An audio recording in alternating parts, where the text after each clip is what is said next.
everyone, Ivy League Gaming here, and today we're playing Watcher of Realms. For today's video, I'm going to do a little bit of a discussion around the heroes for the wonderful 10 times event this weekend. Should you summon? The finest blood for the most untainted soul. Alright, so I was excited when I saw that Hex was coming just because I know everyone has been anticipating this hero for a while. Now, is he overrated? Maybe.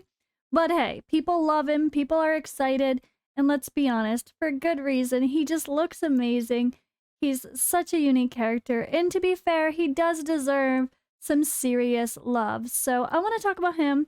I might be more excited for the other hero, and then I'm just as excited to try to get an A5 Turiel, Idril, because I don't have mine maxed yet, and I think that's gonna be huge for my Gear Raid 3.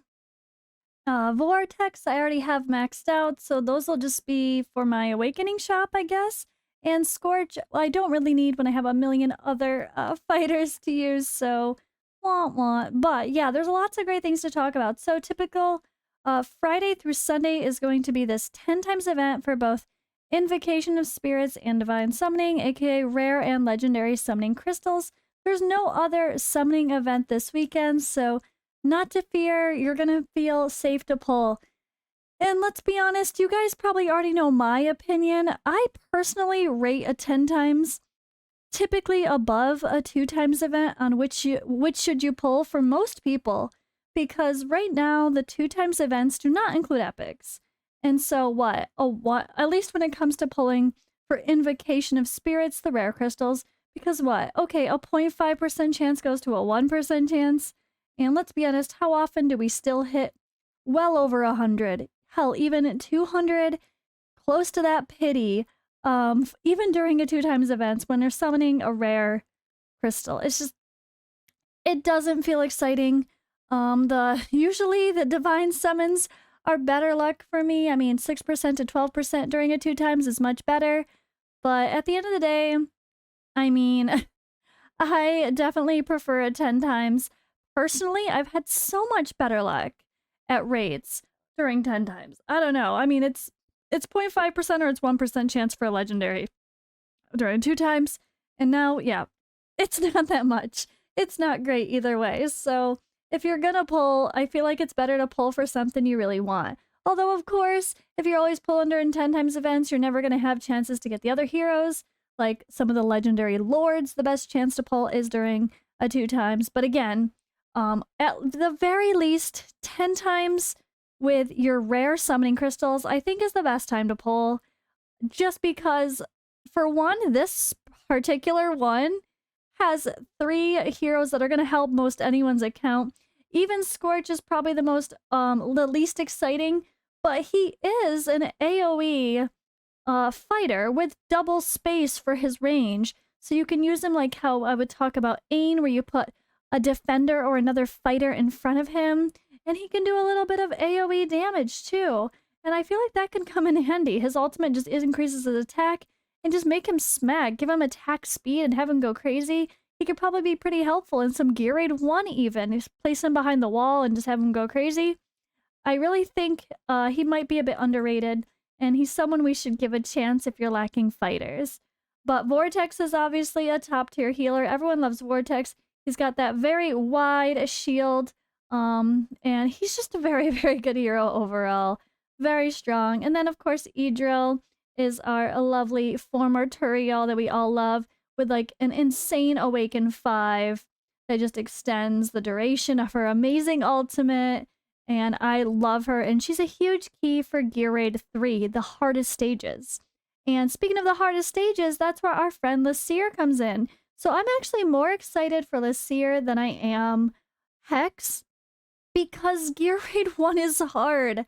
I don't have Morrigan to at least boost my other cultists and have her damage on top of that.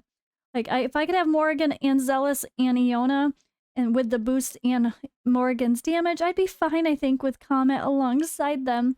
but I'm not quite there, and it's so close yet so far away feeling, and I don't have Vierna. So he is an interesting mix because he adds this anti-healing, which he's the only way he's the only one that does this right now. And I think that's just huge against the Gear Raid 1 higher stages where you're dealing with that lovely Elowen here healing the whole team. And I know even Mabucket has said he is like kind of necessary for 20 and 21 for most people. Like he's just going to make that a lot easier.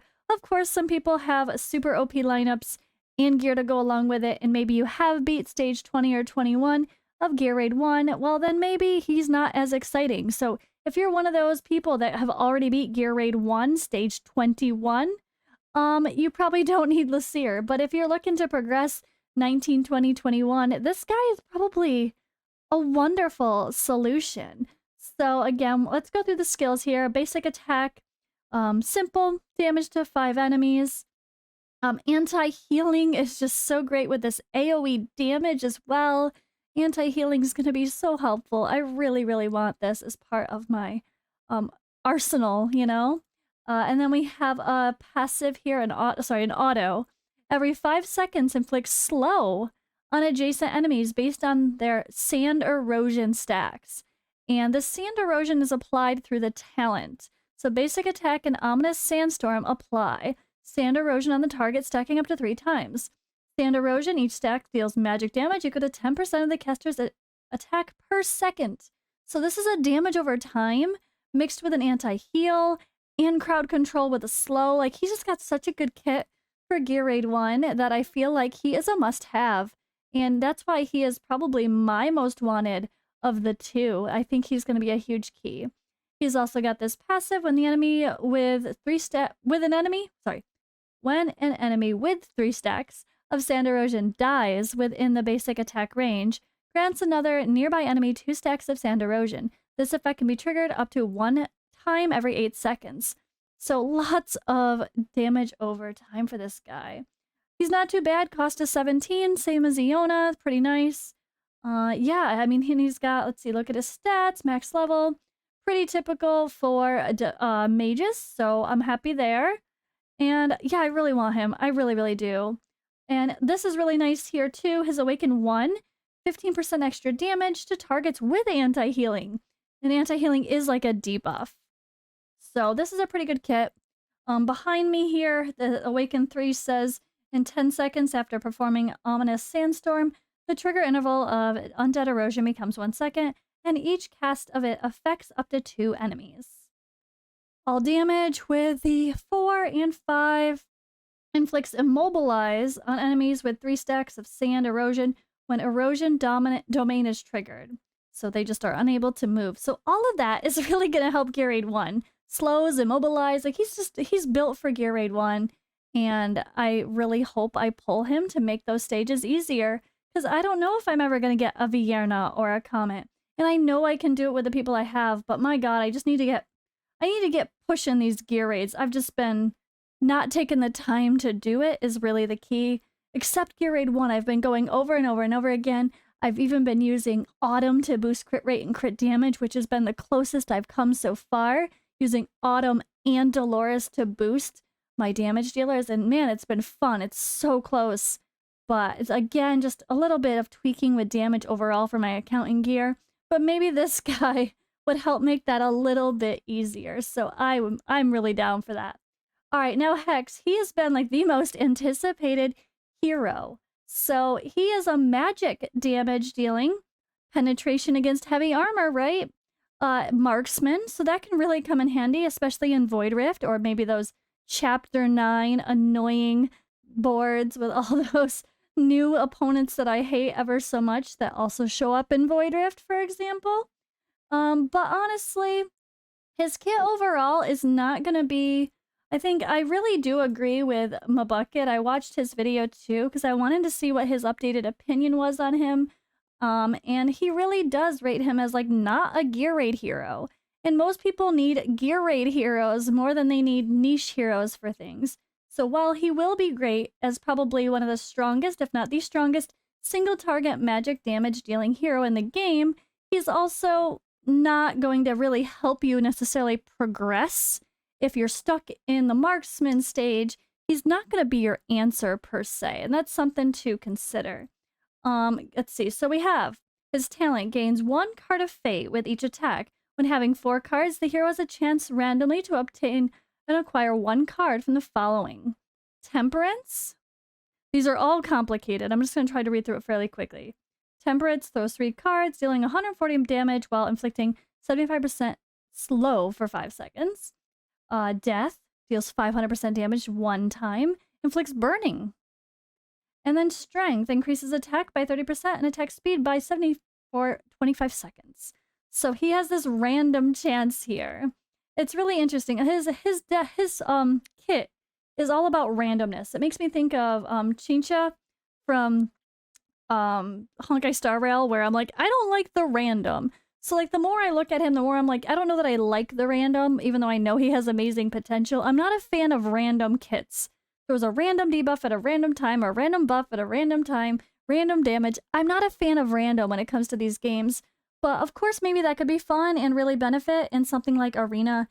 Just getting lucky with some of those procs could help you have the edge over the enemy, and maybe something like single target or anti-air Arena. Definitely someone to consider there. Let's see, we have 100% magic damage. Prioritizing airborne units is always helpful when you're dealing with a mixed team. I have someone that's doing that. Great for the marksman usually. We have the ultimate here. When triggered, deals damage by 100% and attack speed by 100, reduces attack interval by 50%, and replaces all the cards with the Joker.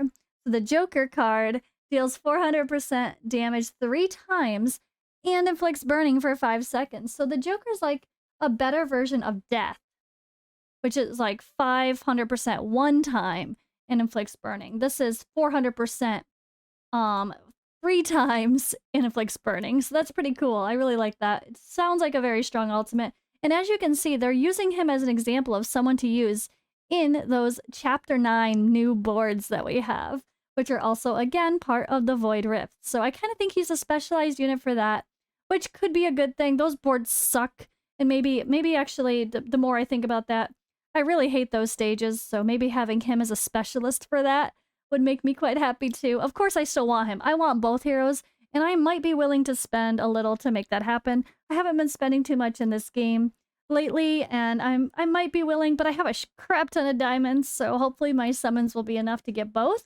I really do want both. All right, let me continue quick here. We have a passive Fate Trial. Attacking has a 15% chance to inflict stun on the target for 2 seconds. Damage to target under control effects such as stun, freeze, and immobilize is increased by 45 seconds. So that could pair really well in Arena, right? If you're doing Arena and you bring in someone else that stuns, or like Amari that freezes, or someone else that's going to do immobilize, like, hell, our guy we just saw, maybe even, right? Laseer, he has immobilize, but that would only be with his Awaken. So maybe not. Let's not talk about that.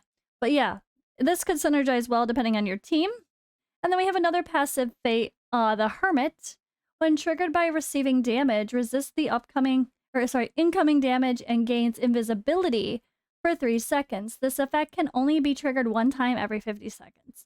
So still a really cool, really quirky kid. I don't like random, but you can definitely hear when you read this ultimate, you can see the potential. So it's just a little bit quirky and different is all. Let's take a quick look at the awakenings. Awaken 1. During the effects of Mad Truth, there's a chance to draw Fool. So the Fool is 500% magic damage 3 times, inflicts slow and burning. So the Fool is an even better version of the Joker, which is his ultimate. That's pretty cool here. Really, really cool. I love that. It is, again, random, but interesting, I suppose. Awaken 3, during the effects of Mad Truth, performing basic attacks against targets inflicted with burning extends the duration of Mad Truth by 1 second. We have a penetration with the 4 and 5. Each draw returns 1 card of fate. So it can trigger other effects of certain stacks. So I guess it triggers the other cards. But yeah, that's Hex for us, guys. I don't know. Let me know what you guys think. I know people have been super excited for this guy. You know what? Let's pull up our friend Mabucket's site because I feel like this is a good example of where we want to see someone else's opinion because he's played him before. I know he has not played Laseer, he said, but he has done, or when do I have it backward? I think he said he has had Hex but never Laseer, but I could be thinking backward. Maybe it's the other way around. But I definitely want to do a guide on Laseer. I was gonna do a guide on Hex now, today, but the more I looked at it, the more I decided that I might not worry about it, honestly. It's a little bit more niche, and it's like, what am I gonna do? Take him to Void Rift and do a stage? It just doesn't seem as fitting to do a guide and showcase using him when he's kind of more niche and not a gear raid hero. So actually, yeah, let's go to Hex. We're talking about Hex. So all right, so obviously he has Hex here rated very strong, S minuses overall, S plus for Guild Boss. Oh yeah, Guild Boss, that's true. Great single target magic damage and massive smashes and burning. That's all going to be great for Guild Boss. So definitely strong there. And single target arena is what I was thinking personally. And then of course Tide or Void Rift, great there as well. And of course his faction, he's going to be fine. He has 2 factions he's a part of. And yeah, he's going to be great in the faction trials. I'm sure the higher stages he's going to smack. But as he says here, an incredible range DPS hero, Hex deals magic damage, whereas almost every other marksman deals piercing. This makes him one of the best single target nukers in the game. My main criticism of Hex is his talent causing him to occasionally pause between attacks. So because that talent is like rolling a new card and choosing something, there's like a pause for that choosing. That's something to also think about. It might delay. And then also, as he says, like, he's not a specialist. Look at it. Gear Raid 1, Gear Raid... You would think, oh, Gear Raid 3, Marksman. But he only rates him as an A, which is not bad overall. But when you compare it to the others in the game, for Gear Raid 3, like, there's just... Even Calypso, he has above him. Even Apson, Theowen, Maul, obviously, what am I saying? Maul's amazing. But yeah, he has all these other people rated above Hex for Gear Raid 3. So if you just see Marksman and you're excited for Gear Raid 3, I don't think that's your answer. Keep in mind, he is going to be a little bit more of a niche hero. But hell, I mean, that guild boss potential, I didn't really think about that. So, and he is with the Nightmare faction, so that's... Or sorry, the Infernal faction. So if you got the boss, the Lord, sorry, to go with it, that might actually be a really fun call here. So maybe I will... I have too many fighters on the ground, so I really need a strong ranged unit to take one of their place, maybe. Because I can only place so many fighters and be covering them with boosts and damage and heals.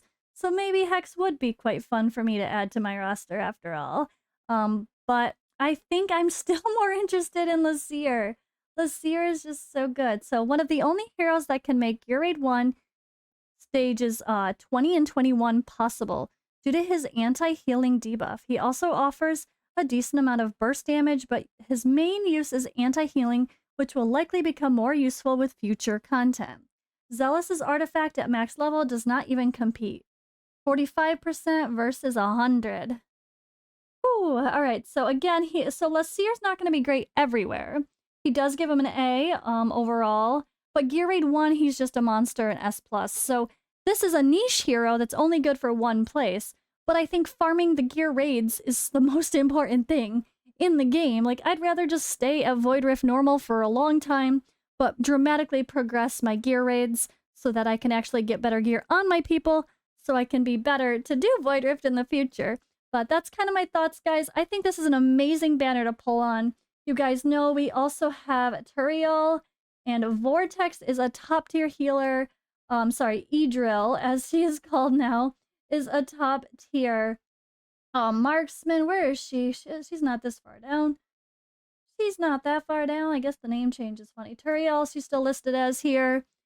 She is huge for Gear Raid 3. I think he has her underrated for Gear Raid 3. I think she deserves an S or an S+. I have seen what people do with her in Gear Raid 3. Her ultimate being able to hit anywhere on the board makes her almost feel like necessary for easy completion. And I'm totally happy that I've seen so many people use her in that way. I definitely think I would have to say, Mabucket, if you're watching this, I would I feel like you're underrating Turiel slash Edril. I've seen so many people use her in 19, 20, and 21, and in my Discord conversation say she is the key to that success. So I don't know. I think she's an S plus, not an A plus. But yeah, great set of heroes. I'm definitely pulling. I'm going all in. I will be doing my summons. I will be doing a Friday summoning party. And I even have some possible big batches of summons where I'm going to be posting like one account, a ton of summons. So that will be really fun to watch and to do and post for content. So if you guys see extra summoning videos, it's like one account, whatever, those will be different than my Friday summoning party. So stay tuned for that. Hopefully this weekend I will be giving you guys tons of dopamine with all the summoning videos. But that's all for now, guys. Shout out again to my Bucket's website here. Make sure you guys are subbed to him on YouTube as well. And yeah, I'll see you in the next video.